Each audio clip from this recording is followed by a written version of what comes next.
Artinya berarti dari perjalanannya Christine awal suami nggak ada kerjaan, kena saraf kejepit, harus ngelahirin, terlilit hutang juga, itu terus sampai dengan continue itu perjalanan hidupnya sampai dengan anak yang istilahnya terbengkalai dalam tanda kutip ya, maksudnya sampai yang tadi Christine bilang kan harus sampai dia nggak bisa komunikasi dalam arti eye contact, itu pun taunya dari gurunya. Berarti itu berapa lama tuh jangka waktu dari hamil, harus cari uang, terus sampai istilahnya anaknya sampai istilahnya orang tuanya ini sampai nggak tahu gitu ini anak nggak bisa eye contact nih, itu berapa lama, berapa tahun tuh?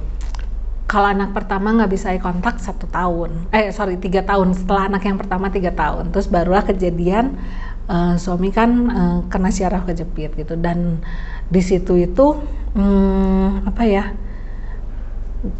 berat lah gitu istilahnya. Saya sampai udah nggak tahu menjelaskannya seperti apa ya, berat banget lah gitu. Cuman saya cuman punya tekad dan keyakinan pasti ada jalan, karena kalau saya pikirin terus saya akan drop dan makin nggak bisa menghasilkan sesuatu. Saya mikirnya udah saya harus bangkit, maju, udah gimana nanti tapi berjuang dulu gitu.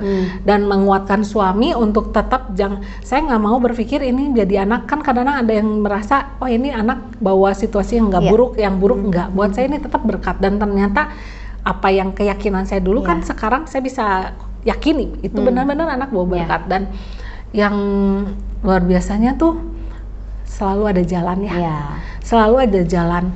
Kalau percaya nggak percaya, besok tuh saya mau ngelahirin uang belum ada. Saya besok mau ngelahirin uang belum ada, tapi ya karena saya tuh makanya ngerasa semua yang saya miliki tuh benar-benar dari Tuhan. Kenapa?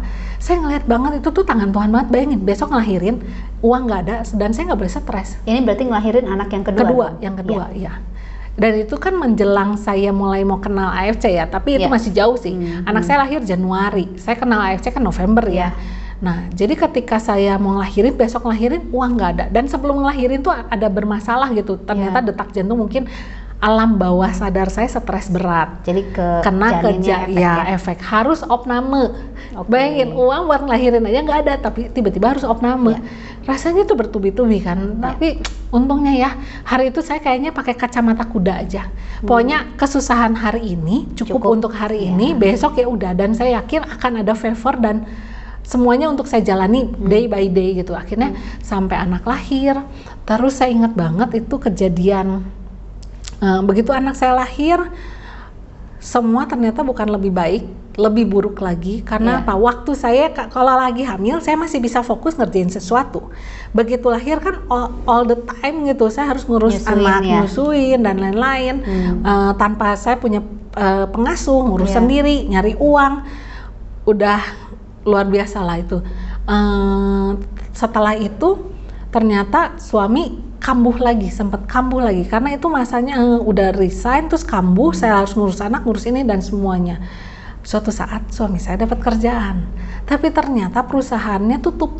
Jadi baru seneng akhirnya setelah hampir setahunan lebih dapat kerjaan, perusahaannya tutup. Baru 2 bulanan perusahaan tutup. Sementara waktu lagi kerja itu di luar kota. Kebayang saya ngurus anak 2, ngurus kerjaan karena kan income-nya masih tetap dari situ, namanya baru mulai kerja.